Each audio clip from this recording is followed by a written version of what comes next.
O.D.Y picks.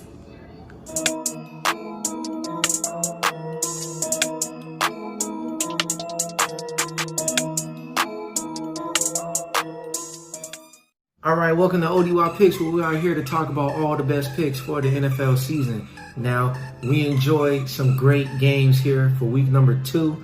Now it's on our way to week number 3. Now, let's go over some of the picks that we did last week. I mean, we did pretty good. So, for the lines, or you can say the spreads, we were a good 10-6. I think we were the same thing last week. And then also for the totals, we got a whopping 11-5. So we did pretty great here. Now, like I said before in previous videos, in this one, I'm going to do the 1 o'clock games. The other ones, I'm going to do the prime time Thursday night and the 4 o'clock games on top of that. So let's get started with some picks. Let's go out there and let's win some money. Let's do it. All right, game number 1, we have here the Chicago Bears at the Atlanta Falcons. Now, the Atlanta Falcons are 3.5-point favorites, and we have the total here at 47.5. Now, we all saw what happened last week. The Atlanta Falcons had that game in their hands. I mean, they scored 39 points. Matt Ryan was throwing it to Calvin Ridley, to Julio Jones. Todd Gurley was running the ball. I mean, Atlanta was operating at a high level. It was insane, but yet they still found a way to lose. This has been a repeated thing. I mean, honestly, if the Atlanta Falcons keep this up, hey, Don Quinn might get fired. He may be one of the first coaches, maybe the second or third head coach to probably get fired midway through the year. We already know who's the first head coach. That's the front runner who's on the hot seat. But they had no business losing that game. I mean, it was just ridiculous. Now the Chicago Bears, last week they barely beat the New York Giants. The New York Giants that lost their best offensive player, Saquon Barkley. I mean, it was just ridiculous. They barely came out with a win, but they win. A W is a W. But I think here, the Atlanta Falcons will get their first win of the season. So I'm taking the Atlanta Falcons with the 3.5 points here. Now, for the total, I'm going to go with the over here. I mean, I kind of don't, but it seems as if Atlanta could score a lot of points. So I'm going to take the over in this one here. Next game here, we have the LA Rams traveling on the road to face the Buffalo Bills here. Now, the Buffalo Bills are 3-point favorites, but I'm going to go with the Rams here. I'm going to take the 3 points as the underdogs here. I mean, the Rams obviously are 2-0. I mean, they beat down on Cowboys in week 1.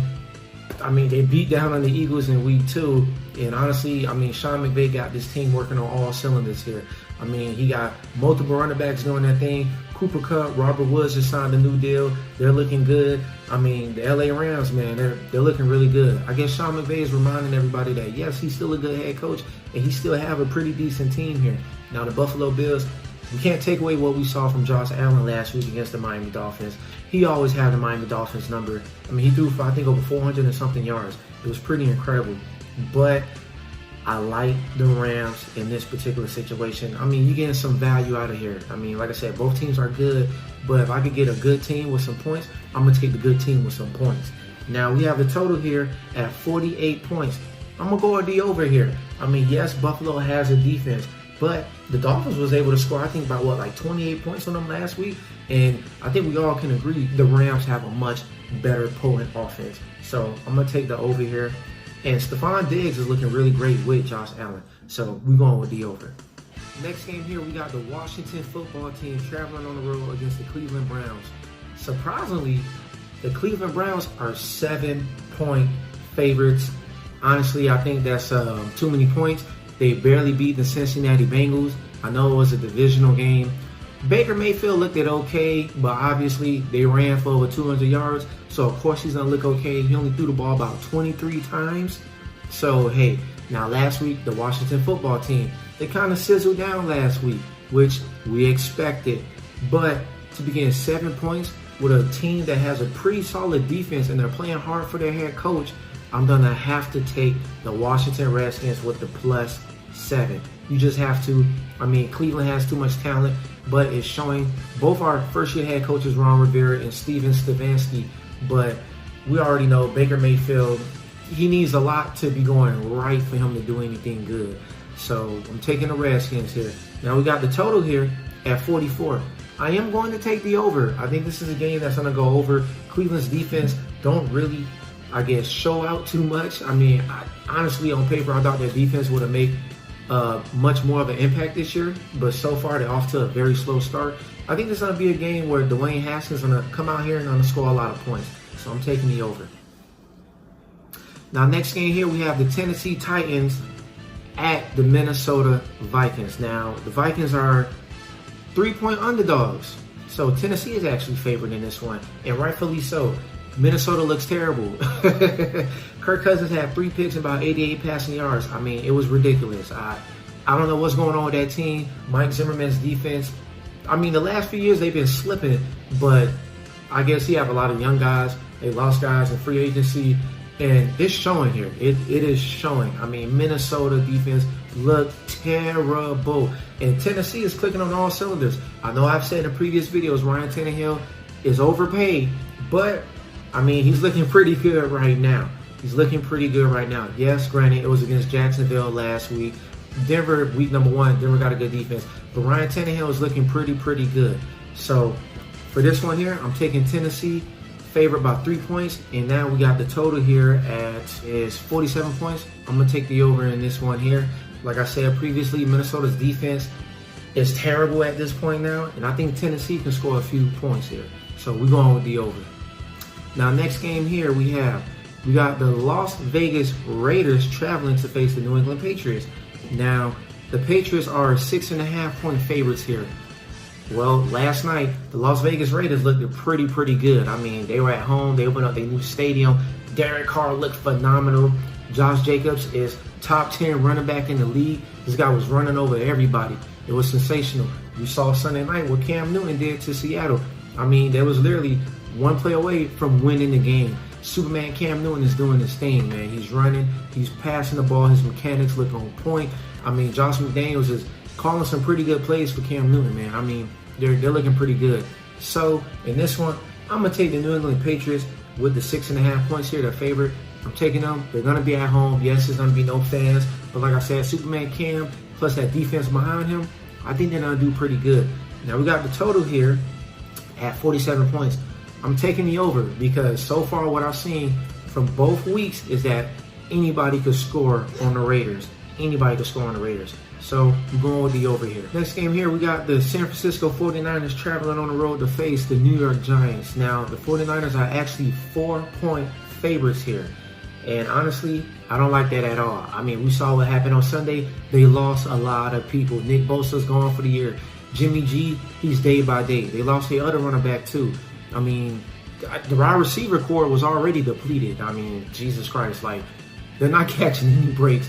Like I said, when you go to the Super Bowl the previous year, bad things tend to happen. So, I'm going to take the New York Giants. Yes, I know, they lost Barkley, but last week they almost came back and beat the Chicago Bears. I mean, even though they don't have anybody, and their defense kept the game close. So, I'm definitely going to take the underdogs here, the New York Giants. Now, we got the total here at 41 points. I'm going to go with the under. At this point, I don't think the 49ers is going to score a lot of points here. And we already know the New York Giants is not going to score any points. So I'm definitely going to take the under. Next game here, we got the Cincinnati Bengals on the road against the Philadelphia Eagles. Now, the Eagles are 6-point favorites. If this was last year, I'm so taking the Eagles. But what I'm seeing now, the last 2 weeks, I'm definitely taking the Cincinnati Bengals here. Joe Burrow, what he did last week on Thursday night showed us that he could be a pretty good quarterback. I mean, he was poised. I mean, he kept his team in the game. Yeah, they was playing from behind for most of the game, but this kid looked pretty phenomenal, man. I mean, I don't watch college football, so these 2 games are really my first 2 times really getting a chance to really see what he can do. And to me, he's looking pretty good. I mean, he does have some weapons here. And Philadelphia, they cannot protect Carson Wentz. Last week, he wasn't sacked last week, but I don't know what's going on with that team, man. I mean, it's like they're shooting themselves in the foot. Their defense is allowing a lot of points. So I don't know. So like I said, I'm definitely taking the Bengals with the 6 points here. And we have the total here at 46.5. I'm going with the over. I think this might be a little bit of a shootout here. I think Joe Burrow's going to definitely get his way with that defense. Look for maybe a big day for A.J. Green. This may be one of his breakout games for the year. Now, the last game here we got at 1 o'clock. We have the Houston Texans on the road against the Pittsburgh Steelers. Now, the Pittsburgh Steelers are 4-point favorites, and I'm definitely going to take the Steelers with the 4 points here. Steelers have a great defense. Obviously, they're looking pretty good. I mean, last week they struggled against Denver without a Drew Lock. I mean, that was kind of crazy in my opinion, but they still got Big Ben. And honestly, Houston, I don't know what's going on in Houston. Bill O'Brien, he's probably on the hot seat, or he will be on the hot seat. I mean, every time they show the camera on the sidelines with Houston Texans, Deshaun Watson looked miserable over there. I mean, I don't know what's going on. He doesn't have a deep threat. You don't have a true number one receiver, David Johnson. That trade's looking more and more bad each game. I mean, Houston's looking terrible. They're looking really bad. But granted, they did go against the two best teams in the first 2 weeks, so maybe we should cut them a little bit of slack here. But in this case, I'm taking the Pittsburgh Steelers here. Now we have the total here at 45 points. I'm going to take the over here. I mean, yes, Pittsburgh defense is showing up, but I mean, last week, Denver scored 21 points on them. Houston, they got a better offense. I think Houston can still score a little bit of points here, so I'm definitely going to take the over.